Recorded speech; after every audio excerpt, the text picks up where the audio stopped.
یہ جو افراد بیٹھے ہوئے ہیں پیچھے، میں ان سے گزارش کر رہا ہوں کہ یہ لوگ آگے آ جائیں، اور جو یہ بچے پیچھے بیٹھے ہوئے آگے بیٹھے ہوئے ہیں یہ پیچھے چلے جائیں۔ اصل میں جو گفتگو کرنی ہے وہ ان بچوں سے تو کرنی نہیں ہے، اور نہ ہی ان پر آپ کی کوئی عبادت ضروری ہے، واجب ہے، مستحب ہے۔ اس لیے جو افراد کھڑے ہوئے ہیں وہ پنڈال میں آ جائیں۔ انتہائی مختصر بات ہوگی، لگ بھگ 20-25 منٹ کے اندر دعا کرا دی جائے گی۔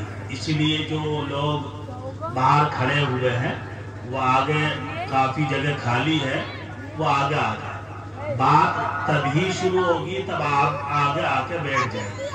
یہ جو بچے ہیں یہ بار بار آواز آ رہی ہے، اور ان کے بچوں کی آواز آتے ہوئے ہمارے لیے بات کرنا بڑا مشکل ہو جائے گا۔ اس لیے میری عاجزانہ درخواست ہے، بہت مختصر بات ہوگی، اور صرف بات ہی آپ لوگوں سے کرنی ہے تو ان بچوں کو سامنے کر لینے کا کوئی فائدہ نہیں بنتا ہے۔ آپ بچے جتنے بھی ہیں پیچھے پہنچ جاؤ، آپ سب بچے جتنے ہیں پیچھے پہنچ جاؤ، اور جو آگے آنے والے جو افراد ہیں آگے آ کے بیٹھ جائیں۔ 2-4 منٹ جو بھی بات ہوگی، 10-15 منٹ وہ آپ ہی سے کرنی ہے۔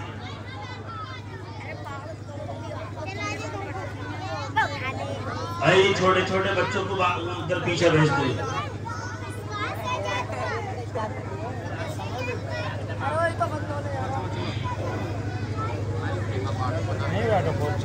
یہ جو بھائی لوگ گیٹ پر کھڑے ہوئے ہیں، آپ تمام لوگوں سے گزارش ہے، صرف 20 منٹ 15 منٹ کے لیے آپ آ کر بیٹھ جاؤ۔ صرف اتنا ہی بیان ہوگا، اس سے زیادہ بیان نہیں ہوگا۔ وقت بہت زیادہ ہو چکا ہے، اور ہم یہ چاہتے تھے کہ 11:30 یا 12 بجے تک آخر میں یہ پروگرام ختم ہو جانا چاہیے۔ اس لیے یہ پروگرام بہت لمبا ہوتا جا رہا ہے، بہت مختصر بات کرنی ہے۔ اس لیے جو افراد کھڑے ہوئے ہیں، بھائی اللہ کے واسطے آپ آگے آ کے بیٹھ جاؤ، آپ ہی سے ہمیں بات کرنی ہے، بچوں سے کوئی خطاب نہیں کرنا ہے۔ آ جاؤ، آپ آ جاؤ۔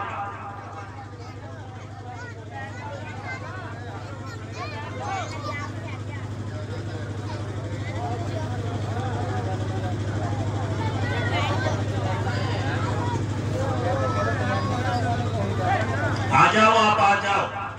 اور جو بھائی مسجد کے اطراف میں کھڑے ہوئے ہیں تو وہ لوگ بھی پنڈال میں آنے کی زحمت گوارا کریں، چونکہ یہ جو رات ہے یہ عبادت میں شمار اسی وقت کی جائے گی تب آپ کہیں نہ کہیں دین مجلس کے اندر بیٹھیں گے۔ اگر یہی روڈ پر آپ چلتے رہے، گھومتے رہے، موبائل چلاتے رہے تو یقیناً اس کے جاگنے کا کوئی فائدہ نہیں ہو سکتا۔ اسی لیے جو مسجد کے اطراف میں کھڑے ہوئے بھائی ہیں وہ تمام کے تمام افراد پنڈال میں تشریف لے آئیں۔ بہت مختصر بات ہوگی، اور 15-20 منٹ کے بعد میں دعا کر دی جائے گی۔ آ جائیے آپ۔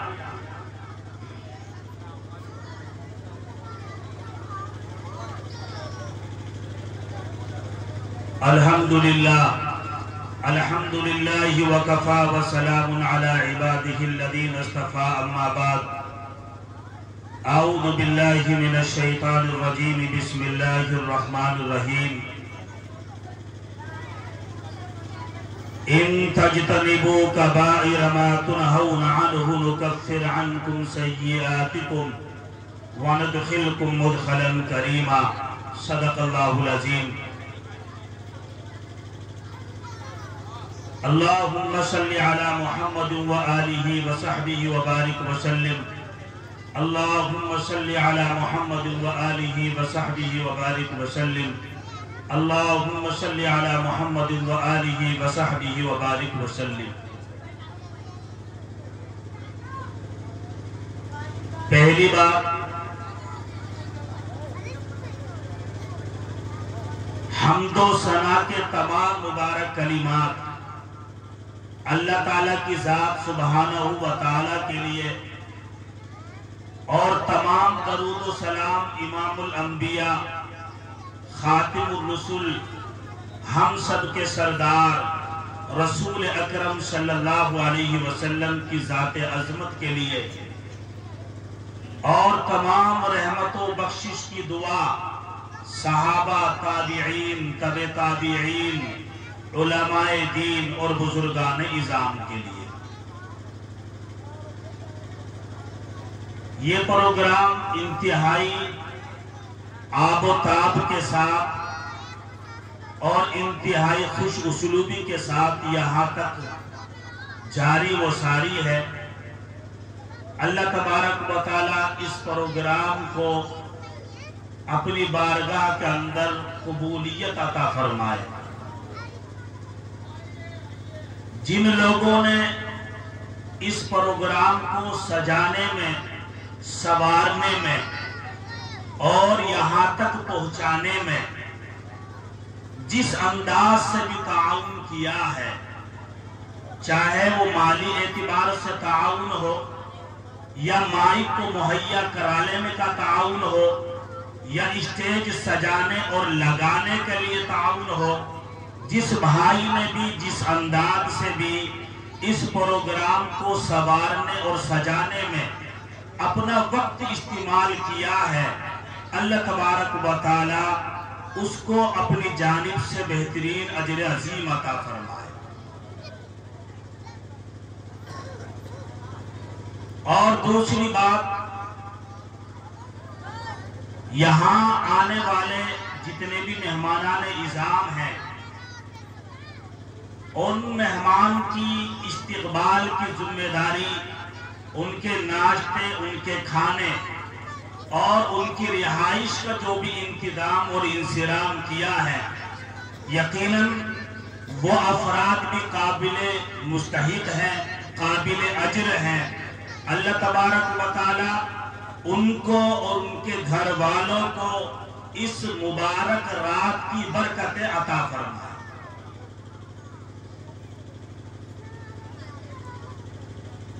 آپ نے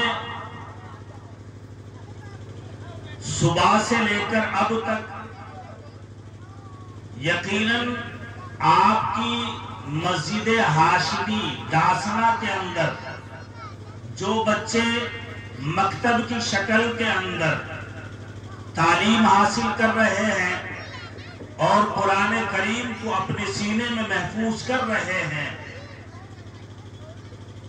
آپ کے امام صاحب نے، قاری گلفان صاحب نے جو بھی محنتیں کی ہیں، جو بھی کاوشیں کی ہیں، یقیناً آپ نے نعت کے ذریعے، مکالمے کے ذریعے، تقریر کے ذریعے، حمد و ثنا کے ذریعے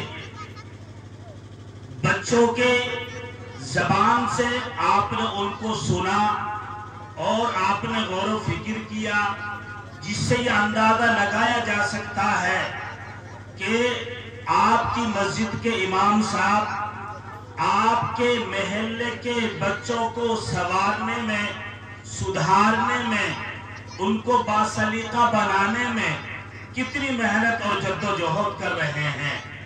بس یقیناً اللہ تبارک و تعالی سے یہی دعا کی جا سکتی ہے کہ اللہ تعالیٰ آپ کے امام صاحب کے دل کے اندر خلوص اور للہیت پیدا فرمائے، اور جو بچے مدرسے اور مکتب اور مسجد کے اندر آ رہے ہیں، یقیناً اللہ تبارک و تعالیٰ ان تمام بچوں کے سینوں کے اندر قرآن کریم کو محفوظ فرمائے، اور قرآن کریم کو محفوظ فرمانے کے بعد یہی بچے اپنے والدین کو جنت میں لے جانے کا سبب اور ذریعہ بن جائیں۔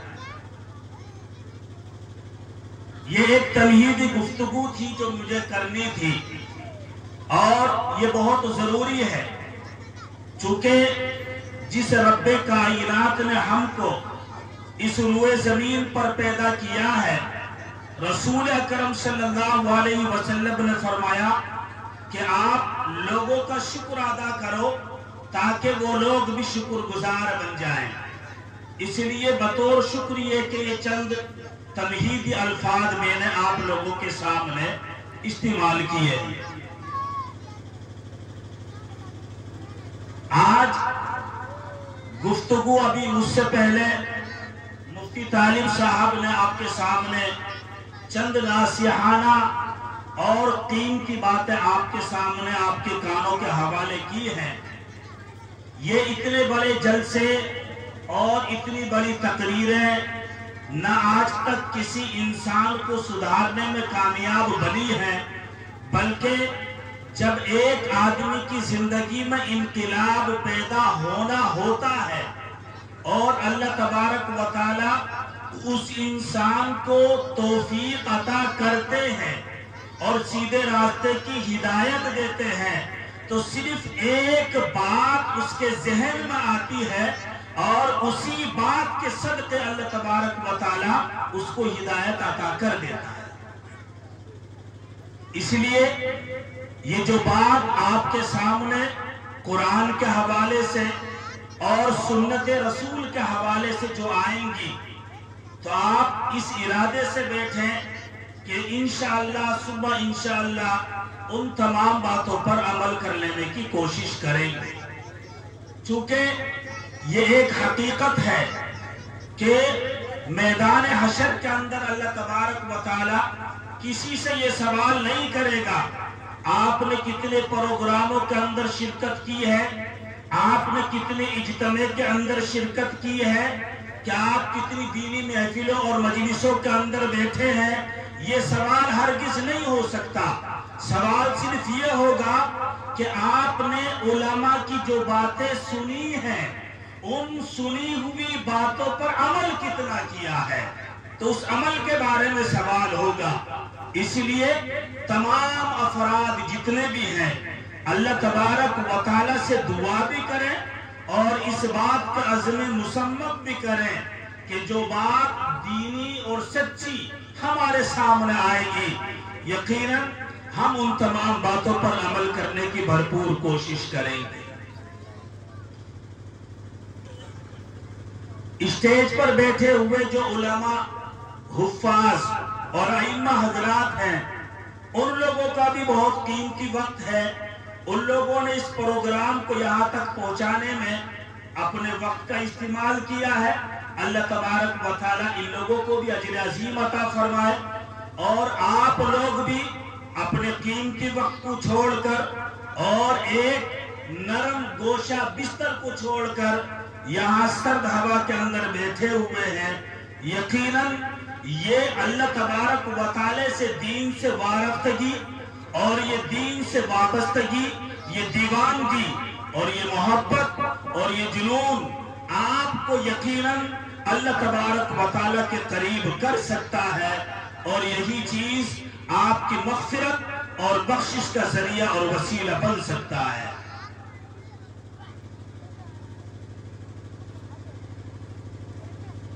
آج ہمارے نوجوان مسلمانوں کی حالت عجیب ہو چکی ہے۔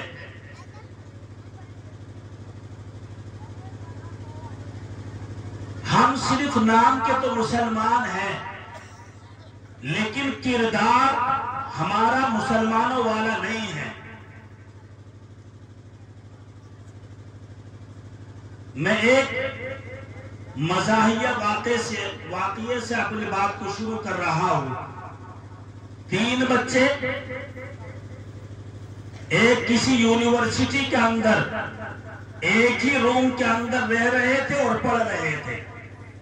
ان میں سے ایک بچہ مسلمان تھا، ایک بچہ عیسائی تھا اور ایک بچہ ہندو تھا۔ تینوں بچے انتہائی محبت اور وقار کے ساتھ میں یونیورسٹی میں پڑھ رہے ہیں۔ اب تینوں کو پیدل جانے میں یا سواری پر جانے میں بڑی دقت ہوا کرتی تھی۔ تینوں نے ایک مشورہ کیا اور کہا کہ عالی جناب ہم 3 افراد ہیں، چھوٹی چھوٹی رقم ڈالیں اور ہم تینوں مل کر مشترکہ طور پر ہم ایک موٹر سائیکل خرید لیتے ہیں۔ تینوں نے کہا مشورہ اچھا ہے، موٹر سائیکل خرید لی۔ مشترکہ موٹر سائیکل تھی، تینوں ایک ساتھ بیٹھتے اور یونیورسٹی پڑھنے کے لیے چلے جاتے۔ ایک دن ایسا ہوا کہ کوئی ہندو تہوار تھا، تو وہ جو بچہ تھا طالب علم غیر مسلم کا، اس نے سوچا چلو میں یونیورسٹی تو آیا ہی ہوں، اور ذرا اپنے مندر میں لے جانے کے بعد میں تھوڑا وہاں پر اپنی عبادت یا اپنی پوجا جو بھی کچھ اسے کر لاؤں گا۔ بہرحال وہ گیا، جانے کے بعد واپس آیا تو وہاں پر جو بھی لوگ بیٹھے ہوئے ہوتے ہیں تو انہوں نے کچھ نشانی دی، اور انہوں نے اس دھاگے کو، بھگوا کلر کو اسے بطور تحفے کے دیا، اور اس نے اس دھاگے کو اور اس پیپر کو اپنی موٹر سائیکل کے سامنے باندھ دیا۔ اب وہ کمرے پر آ گیا۔ اب دوسرے لوگوں نے دیکھا، جو عیسائی تھا اس نے کہا یار تو نے تو اپنی موٹر سائیکل کو ہندو بنا دیا۔ تو دوسرے نے کہا جو عیسائی تھا، تو وہ اپنے چرچ میں گیا۔ چرچ میں لے جانے کے بعد اس نے اپنے وہ چرچ والے سے ملا جو ان کے یہاں عالم ہوتے ہیں، تو ان سے ملنے کے بعد میں اس نے ڈاکٹر والا جو نشان ہوتا ہے عیسائیوں کا، اس نے وہ نشان دیا اور لا کر موٹر سائیکل پہ باندھ دیا۔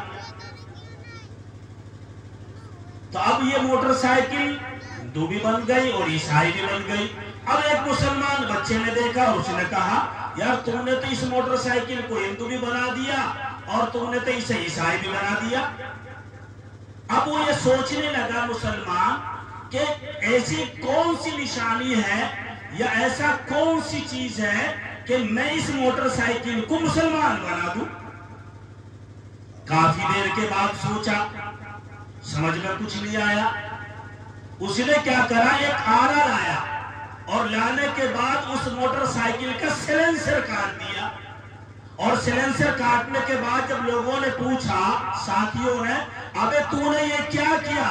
کہا کہ میں نے اس موٹر سائیکل کو مسلمان بنا دیا، میں نے اس کی ختنہ کر دی اور مسلمان بنا دیا۔ ہر لوگ اور تمام مسلمان اسی کوشش میں ہیں کہ صرف ہمارا نام مسلمان ہو جائے، اور ہماری مسلمانی چونکہ بچپن میں ہو چکی ہے، بس اسلام ہمارا دین ہمارے باپ کا ہے، کون ہم سے چھین سکتا ہے۔ تو اس لیے میرے پیارے بھائیوں، دین کو سمجھنے کی بہت زیادہ ضرورت ہے۔ ایک دلچسپ بات ہے اور اسی بات سے میں اپنی بات کو شروع کر رہا ہوں۔ اللہ تعالیٰ نے حضرت آدم علیہ السلام کو اس دنیا کے اندر جب بھیجا تو بھیجنے کے وقت اللہ تبارک و تعالیٰ نے حضرت آدم علیہ السلام سے کہا کہ آدم جاؤ اس روئے زمین پر اور آپ میری وحدانیت کا اعلان کرو، اور لوگوں کے سامنے اس بات کو ظاہر کر دو کہ اس کائنات کو بنانے والا صرف ایک ہے، اس کائنات کے نظام کو چلانے والا صرف ایک ہے۔ حضرت آدم نے فرمایا اے اللہ مجھے کیا ملے گا؟ اللہ نے فرمایا کہ میں اپنی محبت کی چادر تیرے دل کے اندر ڈال دوں گا، اور میں تجھے دنیا کے اندر بھی کامیاب کروں گا اور آخرت کے اندر بھی کامیاب کر دوں گا۔ یہ ساری کی ساری گفتگو ہو رہی تھی، اور سامنے کھڑا ہوا ابلیس بھی اس بات کو سن رہا تھا۔ ابلیس نے جب یہ ساری باتیں سنی اور اللہ تعالیٰ سے کہنے لگا اے اللہ کہ تو نے آدم کو کیا دیا؟ اللہ نے فرمایا میں نے نبوت کا تاج اس کے سر پر رکھ دیا، اور میں نے اپنی محبت کی چادر، اپنی عظمت کی چادر، اپنی وحدانیت کی چادر میں نے آدم کے سر پر رکھ دی۔ اور ابلیس کہنے لگا اللہ تو نے جب اتنا اس کو عطا کر دیا ہے، ذرا مجھے بھی تو کچھ نہ کچھ عطا کر دے۔ ابلیس سے اللہ نے کہا کہ بتا آج تو کیا مانگتا ہے، وہ میں تجھے دے دیتا ہوں، اور پھر آئندہ نہ کہنا کہ مجھے اللہ تعالیٰ نے کچھ عطا نہ کیا۔ ابلیس کہنے لگا قال ربی فانظرنی الی یوم یبعثون، اے اللہ میں تجھ سے مہلت چاہتا ہوں قیامت تک کے لیے، تو مجھے مہلت دے دے کہ مجھے موت کبھی طاری نہ ہو۔ اللہ نے کہا کہ جا، میں نے تجھے مہلت بھی دے دی، میں نے تجھے مردود قرار دیا، میں نے تجھے ملعون قرار دیا، اور فرمایا یہ بھی بتا کہ تو مہلت کب تک چاہتا ہے؟ ابلیس نے کہا الی یوم الوقت المعلوم، قیامت تک میں مہلت چاہتا ہوں۔ اللہ نے کہا کہ جا، میں نے تجھے یہ بھی مہلت دے دی، اور قیامت تک اللہ تعالیٰ نے ابلیس کو مہلت دی، اور ابلیس کہنے لگا اللہ جب تو نے مجھے مہلت دی تو میرے دل کے اندر، میرے جسم کے اندر اتنی طاقت پیدا کر دے، اتنی قوت پیدا کر دے کہ میں تیرے بندوں کی رگوں کے اندر گھسوں، اور گھسنے کے بعد ان کے دل پر اٹیک کروں، اور ان کو تیرے راستے سے گمراہ کر ڈالوں۔ اللہ نے کہا ابلیس جا، میں نے تجھے یہ طاقت بھی عطا کر دی۔ اور اللہ تعالیٰ کہنے لگا اب تو کیا کرے گا؟ ابلیس نے کہا اللہ تو دیکھتا رہے، میں کیا کروں گا؟ تیرے بندوں کے اندر اور تیرے اندر میں اتنی نفرتیں پیدا کر دوں گا، اتنی نفرتیں پیدا کر دوں گا کہ تیرے بندے تیری زمین پر رہ کر کھائیں گے، تیری زمین پر رہ کر پیئیں گے، تیری نعمتوں کا استعمال کریں گے، لیکن تیرا نام لینے والا کوئی نہیں ہوگا۔ اللہ نے فرمایا تو پھر کیا کرے گا؟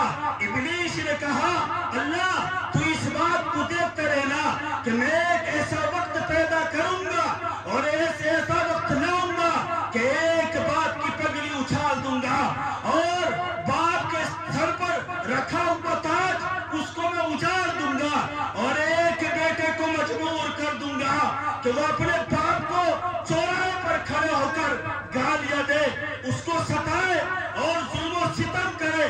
ایک بیٹی کو اس بات پر مجبور کر دوں گا کہ ایک بیٹی اپنی ماں کے سامنے جائے اور اس سے منہ لڑائے اور اس کو برا بھلا کہے۔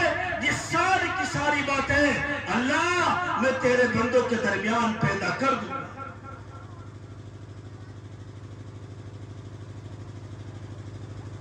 اور جو وعدہ ابلیس نے اللہ تعالیٰ سے کیا تھا، اور ابلیس وہ سارے کے سارے وعدے کو آج پورا کر رہا ہے۔ آج گھروں کی حالت دیکھیں، ایک باپ اپنے بیٹے سے بولنے کے لیے تیار نہیں ہے، ایک بیٹا اپنے باپ کی شکل اور صورت دیکھنے کے لیے تیار نہیں ہے۔ آپ گھروں کو اندر دیکھیں کہ ایک گھر جہنم قدہ بنا ہوا ہے کہ بیٹی آپ باپ سے، ماں سے بولنے کے لیے تیار نہیں، ایک بیوی اپنے شوہر سے بولنے کے لیے تیار نہیں، ایک شوہر اپنی بیوی سے بولنے کے لیے تیار نہیں ہے۔ ایسا لگتا ہے کہ ایک چھت کے نیچے یہ چند افراد رہتے ہیں، لیکن ایک دوسرے کے لیے محبت ختم ہو چکی ہے۔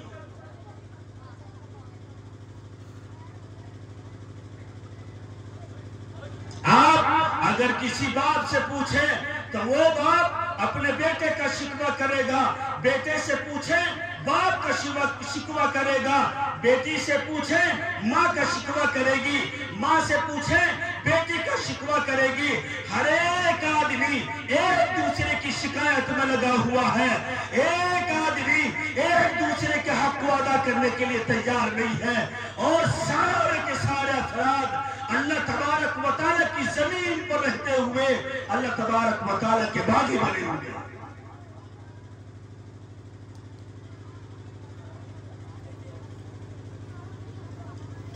اللہ تعالیٰ نے کہا ابلیس تو اور کیا کرے گا؟ ابلیس کہنے لگا اللہ میں ایسا وقت ملاؤں گا کہ لوگوں کی مائیں، لوگوں کی بہنیں اور لوگوں کی بیٹیاں ان کے گھروں پر آئیں گی، لیکن انہی کے ذریعے سے ان کے چادر میں اتروا دوں گا اور ان کو گھر سے دھکا دے کر باہر کروا دوں گا۔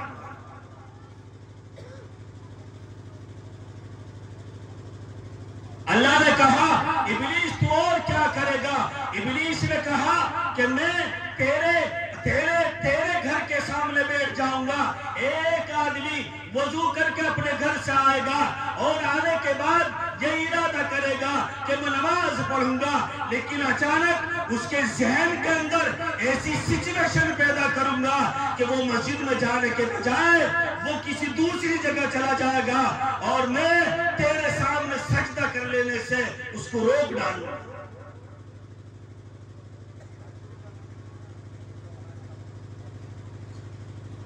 ابلیس نے کہا اللہ تعالیٰ میں ایک ایسی انتہا پیدا کر دوں گا کہ جب ایک آدمی اپنی موت سے لڑ رہا ہوگا اور حضرت اسرائیل اس کے پاس آ چکے ہوں گے تو میری حتی الامکان کوشش یہ ہوگی کہ میں اس کے دل سے اس کے ایمان کو چھین لو اور اس دنیا سے ایسی حالت کے اندر ودا کروں تاکہ اس کے ذہن میں اور اس کے دل و دماغ کے اندر ایمان باقی نہ رہے۔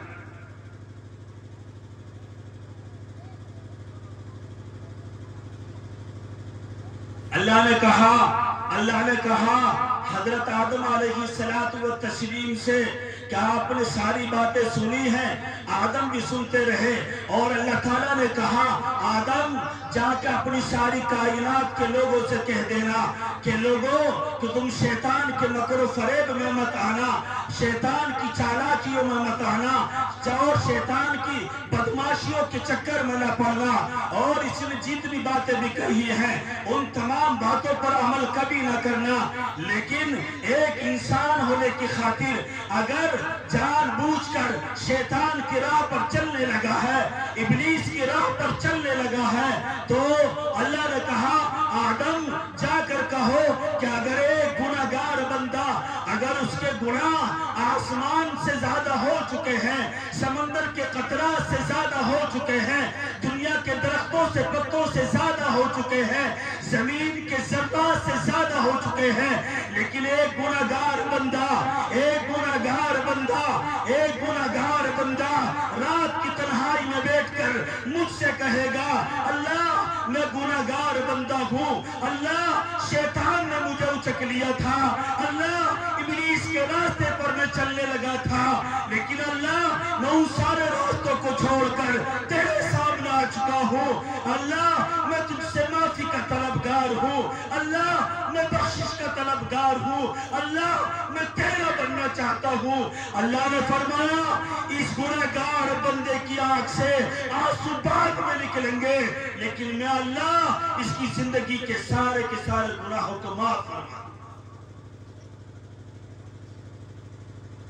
اس لیے میرے پیاروں آج کی رات مغفرت کی رات ہے، آج کی رات بخشش کی رات ہے، آج کی رات اللہ سے مانگنے کی رات ہے، آج کی رات اللہ کے سامنے رونے کی رات ہے، آج کی رات اللہ سے گڑگڑانے والی رات ہے، آج اللہ کے سامنے آپ ایک قطرہ بہا لو، یقیناً اللہ تبارک و تعالیٰ اس قطرے کی برکت کی وجہ سے اللہ تبارک و تعالیٰ تمہاری زندگی کے سارے گناہوں کو معاف فرما دے۔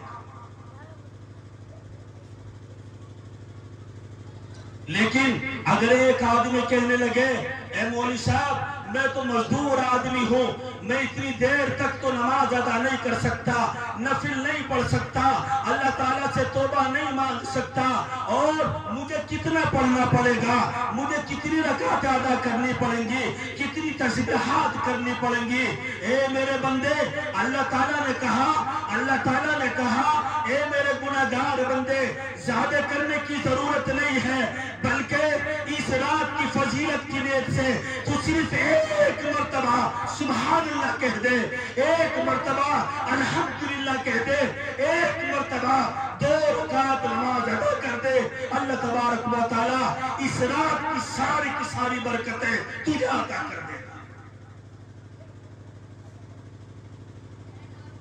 لیکن اس رات کے اندر آدمی واہیات نہ کرے، ادھر نہ گھومے، جتنی دیر کرنا ہو صرف اللہ کے راستے میں یا اللہ کے گھر میں بیٹھ کر چند رکعتیں، چند درود شریف یا چند آیات قرآن الہیہ ادا کر لے، اللہ تبارک و تعالیٰ اس رات کی تمام برکتیں آپ کو عطا کر دے۔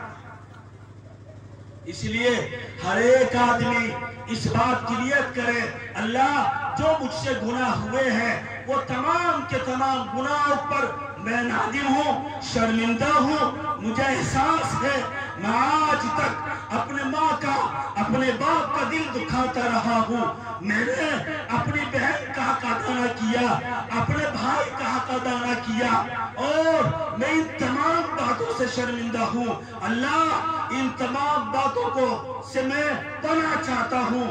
اگر آپ ان تمام باتوں کے یاد کر کے اللہ تعالیٰ کے سامنے روئیں گے، گڑ گڑائیں گے، اللہ تبارک و تعالیٰ آپ کی ساری کوتاہیوں کو معاف فرما دے گا، اور یقیناً اللہ تبارک و تعالیٰ ان تمام گناہوں کو معاف کر لینے کے بعد آخرت کے اندر جنت الفردوس کے اندر اعلیٰ سے اعلیٰ ترین مقام عطا فرمائے۔ اس لیے اللہ تبارک و تعالیٰ سے دعا گو ہوں کہ اللہ تبارک و تعالیٰ آپ کی بھی مغفرت کے فیصلے فرمائے، اور یہاں پر بیٹھنے والے تمام کے تمام لوگوں کی مغفرت کے فیصلے فرمائے۔ اللہ تبارک و تعالیٰ یہاں پر بیٹھنے والے جتنے بھی افراد ہیں، ان کے رشتہ دار، ان کا عزیز اقارب اور جو بھی مرحومین اس دنیا سے گزر چکے ہیں، اللہ تبارک و تعالیٰ ان کی بھی مغفرت فرما کر ان کو اعلیٰ علیین کے اندر مقام کریم عطا فرمائے۔ وآخر دعوانا الحمدللہ رب العالمین۔